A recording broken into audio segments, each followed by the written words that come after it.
박철입니다. 오늘 수사는 좀 근본적인 질문에서 시작해야겠군요. 돈. 당신 지갑 속 그 종이 쪼가리, 아니면 통장이 찍힌 그 숫자. 대체 그 정체가 뭡니까? 이 낡아빠진 사무실에서 오늘 그 진짜 돈의 정체를 낱낱이 파헤쳐드리죠. 자, 돈이 없던 시절을 한번 상상해 봅시다. 내가 가진 쌀이랑 당신이 잡은 물고기를 맞바꾸던 이른바 물물교환의 시대 말입니다.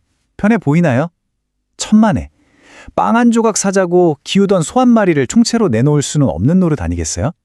바로 이 불편함과 비효율, 여기서부터 돈의 필요성이 시작된 겁니다. 그런데 말이죠. 우리가 매일 쓰는 이 돈의 진짜 의미를 아는 사람이 과연 몇이나 될까? 제 수사는 바로 그 의심에서 시작됩니다. 옛날에는 이 조개 껍데기도 아주 귀한 돈이었고, 소금은 월급, 즉 샐러리의 어원이 될 만큼 가치 있는 돈이었죠.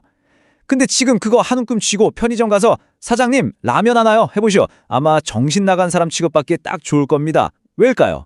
왜 우리는 더해서 이걸 돈으로 쳐주지 않는 겁니까? 이유는 간단합니다. 아무거나 돈이 될 수는 없기 때문이죠. 자, 지금부터 진짜 돈이 되기 위한 5가지 절대 조건을 하나하나 뜯어보겠습니다. 이 5가지 테스트를 통과하지 못하면 그건 전부 가짜, 그냥 짝퉁돈에 불과해요. 집중해서 잘 들으시죠. 어쩌면 당신 재산이 걸린 문제일 수도 있으니. 첫째, 휴대성. 당연히 들고 다니기 편해야겠죠. 둘째, 내구성입니다. 오늘 내 주머니에선 100만 원이었는데 비 한 번 맞았다고 휴지 조각이 되면 되겠어요? 안 되죠. 셋째, 분할성. 큰 돈을 쪼개서 잔돈으로도 쓸 수 있어야 하고. 넷째, 동질성. 내가 가진 10,000원짜리나 당신이 가진 10,000원짜리나 그 가치는 똑같아야 한다는 겁니다. 그리고 마지막, 이거 정말 중요합니다. 별표 5개짜리, 바로 희소성. 아무나 뒷산에서 캐거나 바닷가에서 줍거나 기계로 팍팍 찍어낼 수 있다면 그게 무슨 가치가 있겠냔 말입니다. 좋습니다. 그럼 이제 역사상 돈이라고 불렸던 놈들을 하나씩 용의선상에 올려서 신문해 보죠. 방금 말한 이 5가지 조건을 들이대면 누가 진짜고 누가 가짜인지 금방 탄로 날 테니까요. 첫 번째 용의자들입니다. 아주 원시적인 놈들이죠. 소금과 조개 껍데기. 한때는 참 귀한 대접을 받았지만 지금은 그냥 주방 선반이랑 바닷가에 굴러다니는 신세가 됐습니다. 자, 증거를 봅시다.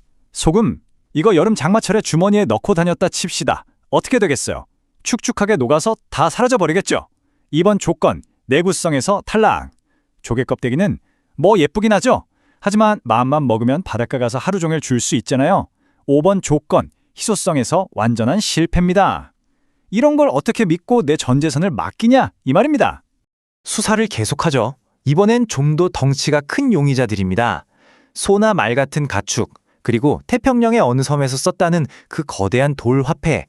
이놈들도 아주 결정적인 결함이 있어요. 가축부터 보죠. 소 한 마리가 비싸다는 건 알겠습니다. 근데 그걸로 커피 한 잔 사 마시려면 어떡할 겁니까? 소 다리라도 하나 잘라줄 건가요? 펄펄 살아있는 소를 반으로 쪼갤 수는 없잖아요. 3번 조건, 분할성에서 탈락입니다. 돌화폐는 덕아관이에요. 집채만한 돌멩이를 어떻게 시장까지 들고 가겠냐고요. 1번 조건, 휴대성에서 그냥 아웃이죠. 이제 좀 강력한 용의자가 등장했군요. 바로 금입니다. 인류 역사상 가장 오랫동안 진짜 돈으로 군림했죠. 하지만 이놈도 완벽하진 않았습니다. 시대가 변하면서 치명적인 약점이 드러났단 말이죠. 그렇죠. 금은 썩지도 않고 땅에서 무한정 캐낼 수도 없으니 내구성과 희소성은 합격입니다. 하지만 국가 간의 무역이 활발해지면서 문제가 생겼어요. 수십억 원어치 금괴를 배에 싣고 대양을 건너가는 게 얼마나 위험하고 무거운 일이겠습니까? 또 금 한 덩이를 정확하게 잘라 쓰는 건 얼마나 힘들겠어요. 칼로 두부 자르듯이 되는 게 아니라고요. 바로 이 휴대성과 분할성의 문제 때문에 금은 결국 왕자에서 내려와야 했습니다. 그래서 등장한 게 바로 이놈, 종이화폐입니다. 무거운 금을 직접 들고 다니는 대신 은행에 맡기고 받은 금 보관증에서 시작됐죠. 처음엔 편하고 좋았습니다. 그런데 어느 순간부터 이놈이 뒤통수를 치기 시작했어요. 이놈에겐 아주 치명적인 결함이 있거든요. 바로 희소성입니다. 1971년 미국 닉슨 대통령이 더 이상 달러를 금으로 안 바꿔주겠다고 선언했죠.